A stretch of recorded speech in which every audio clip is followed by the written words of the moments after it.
beneficent. Now with today's main headlines.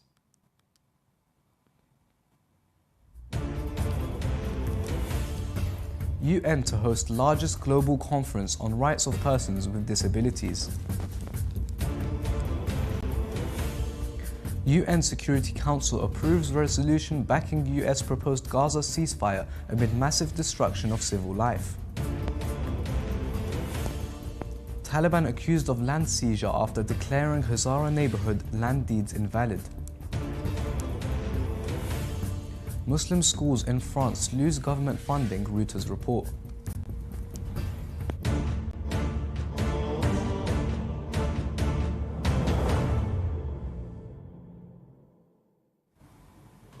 Assalamu alaikum dear viewers, this is Amir Maash and you're watching Shia Waves live from London, only on Imam Hussein TV 3. The United Nations is hosting the largest global meeting focused on the rights of persons with disabilities today, known as the 17th Conference of States Parties to the Convention on the Rights of Persons with Disabilities, or COSP17. The conference will be held at the UN headquarters in New York from June 11th to June 13th. According to the UN Information Center, hundreds of persons with disabilities, non-governmental organizations and civil society representatives will participate in the conference alongside ambassadors from around the world. The participants will discuss challenges and opportunities in the areas of employment, advanced technology, humanitarian crisis and climate disasters. The conference aims to introduce new ways to remove barriers and obstacles so that persons with disabilities can fully enjoy all rights. The UN Security Council adopted a resolution on Monday in support of a ceasefire proposal for the Gaza Strip, announced by the US President Joe Biden. The resolution, drafted by the US, was approved with 14 votes in favor and Russia abstaining. The proposal is a three-phase plan presented in late May. The first phase calls for an immediate, full and complete ceasefire, the release of hostages, withdrawal of Israeli forces and the distribution of humanitarian aid. The second phase involves the permanent cessation of hostilities and full Israeli withdrawal from Gaza. The third phase proposes a long-term reconstruction plan for the territory. The resolution states that Israel has accepted Biden's proposal and calls on Hamas to do the same. This comes as the UNRWA report released on Monday said that more than half of the buildings in the Gaza Strip have been destroyed by Israeli attacks since October 7th, stating the destruction in Gaza is indescribable. It added, clearing the rubble will take years. Healing from the psychological trauma of this war will take even longer. Residents of the Nawabad area in Ghazni province have accused the Taliban of unjustly declaring their property ownership documents invalid and ordering them to vacate their homes. According to reports, the Taliban have instructed the Hazara residents of Nawabad, located in the 6th Security District of Ghazni City, to submit their land ownership documents to the group. However, rather than reviewing the documents, the Taliban have issued eviction orders, claiming the area was usurped by the residents, the news agency noted. Nawabad residents state they have legally purchased the land from nearby villagers and have the necessary documents to prove ownership. They describe the act as blatant oppression, as they now have to repay the Taliban. According to some residents, the villagers around Nawabad had provided the residents with customary deeds based on their legal ownership. However, the Taliban have refused to acknowledge these documents, declaring the land as government-owned and demanding payment from the residents. The Hazara community in Ghazni has condemned the Taliban's actions as discriminatory, expressing fear of losing their homes. They claim that while the Taliban are targeting Hazara-populated areas, they have overlooked the encroachment of government land by nomadic Kuchis in the region.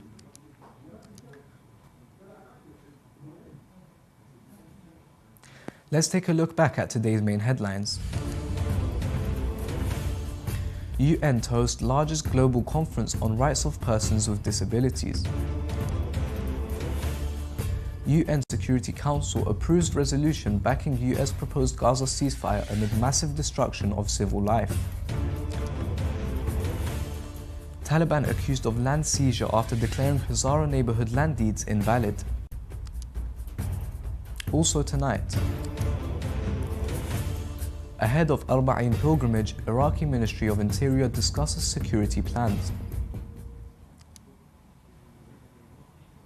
French government has introduced laws granting local authorities extensive powers to strip institutions, including private schools, of funding if they fail to adhere to the principles of liberty, equality and fraternity. Under this legal framework, local offices of the national government have closed at least 5 Islamic schools that were receiving government support and funding. Out of 10 Muslim schools that was receiving government aid, only 1 still received government funding, while the support for the other schools has been halted, leading to a decrease in enrollment for the next school year at one school, from 800 students to about 500 students. Part of the shift towards Muslim schools is attributed to the ban on headscarves in French public schools in 2004, which pushed many Muslim students and their families to turn towards Islamic educational institutions. According to the French Statistics Agency, about 6.8 million people live in France, representing approximately 10% of the total population, making Islam the second largest religion in the country.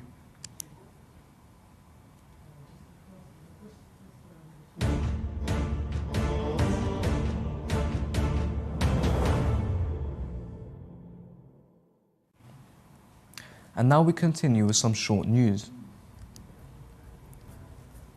Most parts of Pakistan, especially its plain areas, will experience hot weather this week, the country's meteorological department warned on Monday. According to official reports, Pakistan remained in the grip of a severe heatwave last month that saw temperatures in the country's southern Sindh province reach as high as 50 degrees Celsius. The National Disaster Management Authority last month warned that the heatwave would persist across parts of Sindh and Punjab in June.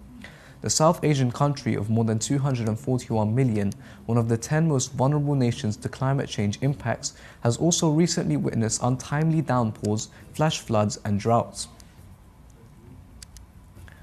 As part of its humanitarian activities, the UK-based Imam Hussein charity has carried out a campaign to help deprived and homeless people in Kashmir.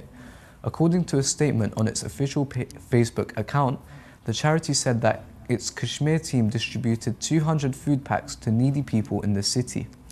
Imam Hussein organization holds many campaigns on important global issues and carries out humanitarian activities in several countries around the world. Doctors have issued an urgent warning about the consumption of energy drinks, highlighting their potential link to serious health conditions. The beverages, known for their high level of caffeine and sugar, are popular among individuals looking to combat tiredness. However, new research suggests that these drinks could trigger life-threatening conditions. Energy drinks typically contain caffeine levels ranging from 80 milligrams to 300 milligrams per serving, significantly higher than the 100 milligrams found in a cup of coffee. In addition to caffeine, these drinks often include other ingredients such as taurine and guarana, which can impact heart rate and blood pressure. Researchers from the Mayo Clinic in the US reviewed medical data from 144 patients who survived cardiac arrest after emergency treatment. They found that 7 of these patients, aged 20 to 42, had consumed an energy drink shortly before the life-threatening event. 6 required electrical shock therapy and 1 needed manual resuscitation. Elephants call out to each other using individual names that they invent for their fellow pachyderms, a new study has found. According to the study published in journal Nature, Ecology and Evolution, elephants are the first non-human animals known to use names that do not involve imitation. The scientists who conducted the study used an artificial intelligence algorithm to analyze the calls of 2 wild herds of African savanna elephants in Kenya. The research not only shows that elephants use specific vocalizations for each individual, but that they recognize and react to a call addressed to them while ignoring those addressed to others, one of the study's authors said. Iraq's military intelligence recently uncovered and seized an extensive tunnel used by the Daesh militant group. The tunnel stretched over 500 meters from Tal Afar district and similarly from Al Ayadiyah district in western Nineveh. Daesh utilized the tunnel for secretive movement as well as for storing and transporting weapons, ammunition, supplies and other materials. Engineering units were sent to clear out the materials, destroy them on site and demolish the tunnel.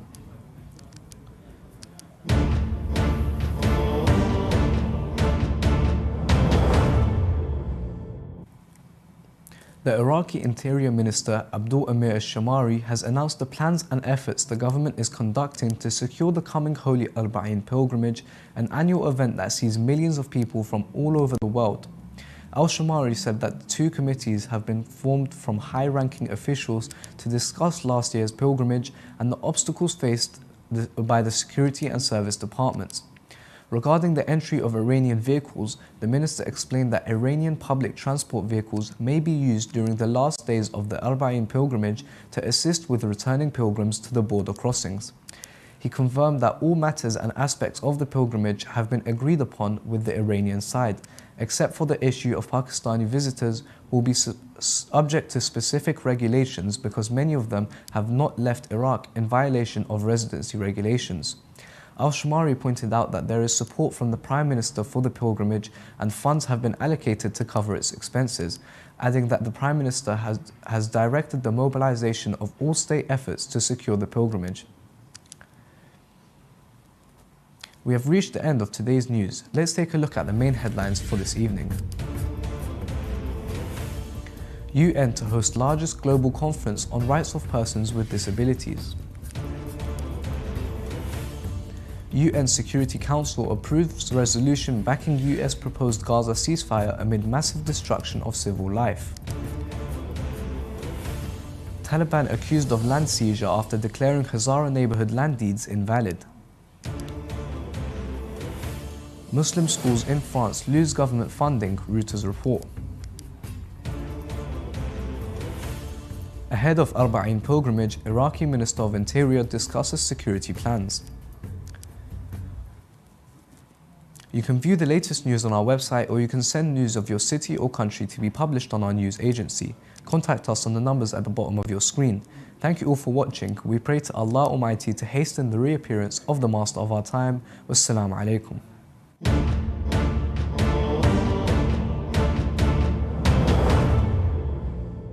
Ali and her 3 children live in this, I could literally say, 3 by 2 meter room. It is morning, afternoons, evenings, her day off, when she goes to work, when she cleans, when she cooks, when she changes the kids, everything takes place in this room. والله شو أقول لك بحياتي أول وحدة تعبانة وأنا لي 5 سنوات أنا من تطلق.